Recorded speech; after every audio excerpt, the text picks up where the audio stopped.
Hey everybody, CW here, Card Wolf, because I'm always on the hunt for great cards. Today I'm doing an episode that I have wanted to do for a very long time. It is about Dick Allen and why he absolutely should be in Cooperstown. And the reason I'm doing this episode today is because this weekend the Baseball Hall of Fame Classic Committee will be meeting to discuss 8 players on their finalist list to be considered for election into the Hall of Fame. And Dick Allen is on that list. He only becomes eligible, I think, every 14 years, and it is long past time that he should be put into the Hall of Fame. I've believed he is a Hall of Famer for most of my life, and anything that I can do to educate and let other people know about this amazing player that has been ignored and overlooked for too long is, it's something that I want to do. I've got some cards here, and I'll show you some of those. And I've also got, there are several books about Dick Allen, honestly. His impact on baseball was really quite tremendous, and there are several books about him. I'm using this one today. It's an illustrated biography. It's a wonderful book. It has a lot of pictures in it, which is why I'm using this one.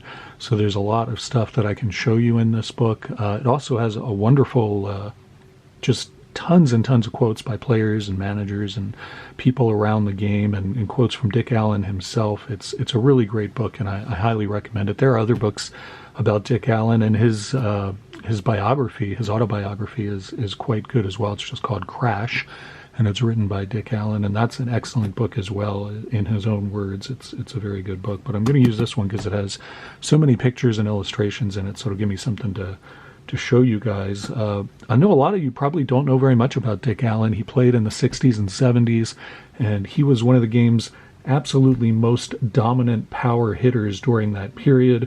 And that period, a lot of people aren't aware, but that period is considered by most to have been a real down era for sluggers. The period was so dominated by pitchers that it's sometimes called the second dead ball era. And, my experience watching baseball at that time, I think that's accurate. From the mid 60s through the mid to late 70s, you didn't see that kind of slugging that you see in the game today. It was a much different period.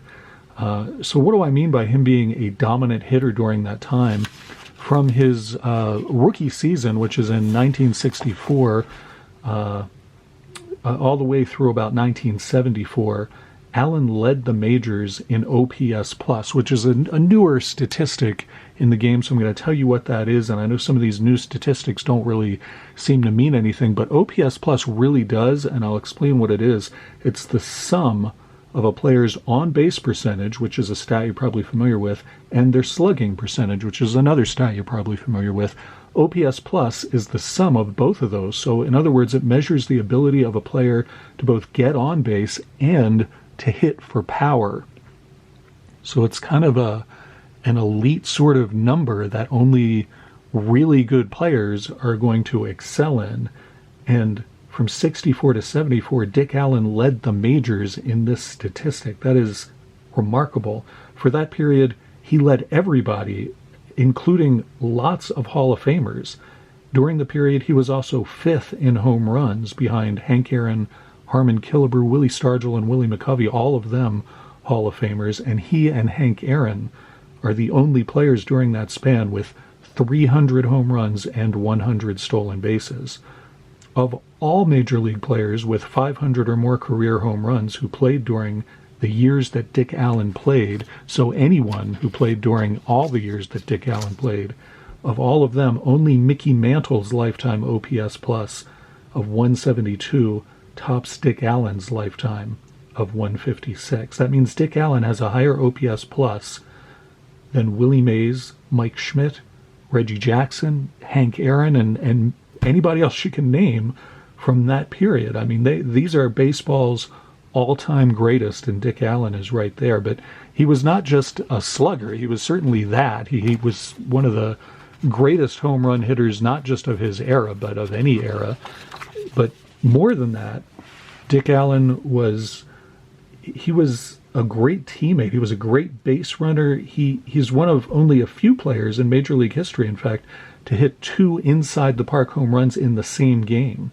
He led the league in home runs, of course, but he also often led the league in other categories, including RBIs and total bases. And he's in the top 150 players all time for their career worth above replacement numbers, which is pretty amazing.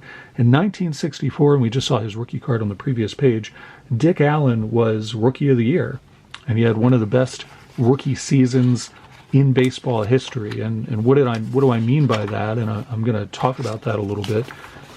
His rookie season, he led the league in runs, triples, extra base hits, and total bases, and he finished in the top 5 in batting average, slugging average, hits, and doubles, all in his rookie season. That is a remarkable rookie season. During his career, he won an MVP award. He received MVP votes in 6 other seasons. He was a 7-time All-Star and a league leader in OPS 4 times, in slugging 3 times, home runs, on-base percentage, runs, and many other categories. He was absolutely one of the most dominant hitters of his era, no question about it. Baseball historian Bill Jenkinson ranks Dick Allen along with Jimmy Fox, Mickey Mantle, and Babe Ruth as the top 4 long-distance sluggers in baseball history, and that is true. Dick Allen is probably best known, and I'm going to look through some of his cards here. Dick Allen is probably best known for the amazing long shot home runs that he would hit, just towering drives that were just unbelievable, things that people had never seen before. Willie Mays declared that Dick Allen hit the ball harder than any player he had ever seen. And Willie Mays said that after Willie Mays had retired, so that is saying something. At Connie Mack Stadium in Philadelphia, where Allen played most of his career, the stadium, this is a story that I remember my grandfather telling me. This is a story that it's, unless you saw the stadium, it may not make that much impression on you. The stadium had a 65-foot high scoreboard in right center field, and it was considered impossible for a right-handed hitter to ever put a ball over the top of that scoreboard. Dick Allen did it twice. At Detroit's Tiger Stadium, he lined a home run off the roof facade in deep left center field at a distance of 415 feet, which doesn't seem that impressive, but at a height of 85 feet. That's crazy. I can't even, I don't know if there is a hitter these days who could hit a ball that far. That is nuts. In an interview with USA Today, Hall of Famer and former teammate Goose Gossage said of Dick Allen, "I've been around the game for a long time, and he's the greatest player I've ever seen play in my life. He's the smartest baseball man I've ever been around. He taught me how to pitch from a hitter's perspective, and he taught me how to play the game right." So, why is Dick Allen not in the Hall of Fame? This seems impossible given everything I've just talked to you about, and there's way more that I could tell you about too. He's not in the Hall of Fame for a pretty simple reason, and I'm going to explain this. It's not complicated. He rubbed people the wrong way. He was a black man who was not afraid to call out racism, which he was confronted with, like many other black players in his day, on a daily basis. He got it from reporters, and he called them out about it, for which he was punished further in the media. He got it from other players who tried to get owners to trade him and make managers bench him.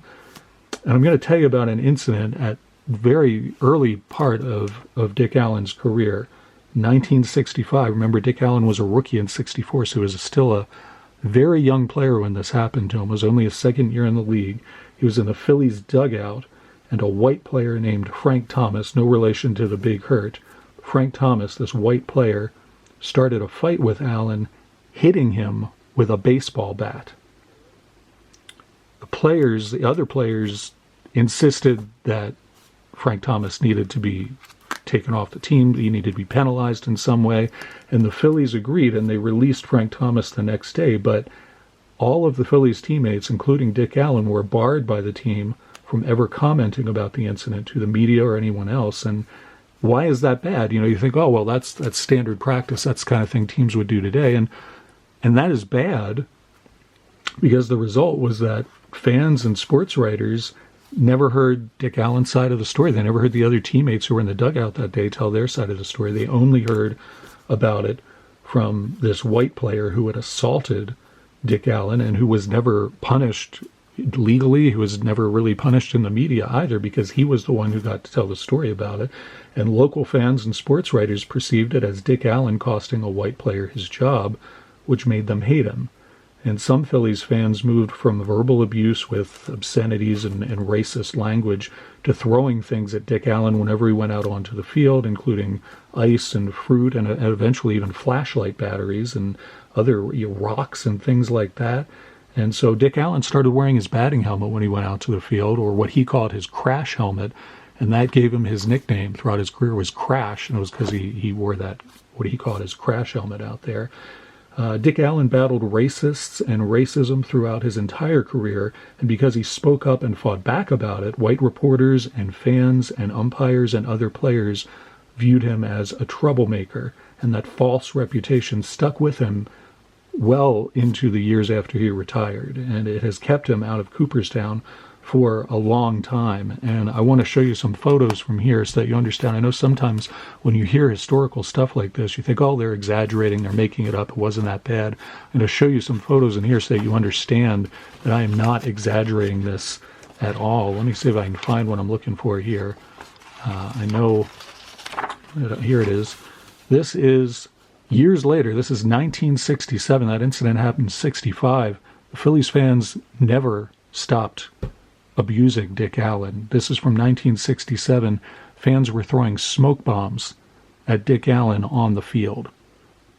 The police were usually pretty close by wherever Dick Allen, they would be right off to the side. Wherever he was playing, you can see police presence was always close at hand. There was always something that the Phillies fans, they never gave up on it. And finally, when Dick Allen was traded, he was delighted. He went to the Cardinals, was where he ended up at, and that was a great move for him. But one of the things Dick Allen didn't like, he didn't like being called Richie. He told everybody, don't call me Richie, that's a boy's name. That was what he said. And yet, what did the media continue to call him? Richie. Throughout most of his career, they still called him Richie, and he hated that. He didn't want that, and the media did it, knowing full well that that was something he didn't want. He wanted to be called Rich, then later he wanted to be called Dick. He didn't want to be called Richie. In his biography, not this book, but the one that's called Crash, Dick Allen wrote about his career, I wonder how good I could have been. It could have been a joy, a celebration. Instead, I had to play angry. In baseball, if a couple things go wrong for you and those things get misperceived or distorted, you get a label. I was labeled as an outlaw, and after a while, that's what I became. His Hall of Fame teammate Mike Schmidt says about Dick Allen, the baseball writers used to claim that Dick would divide the clubhouse along racial lines. That was a lie. The truth is that Dick never divided any clubhouse.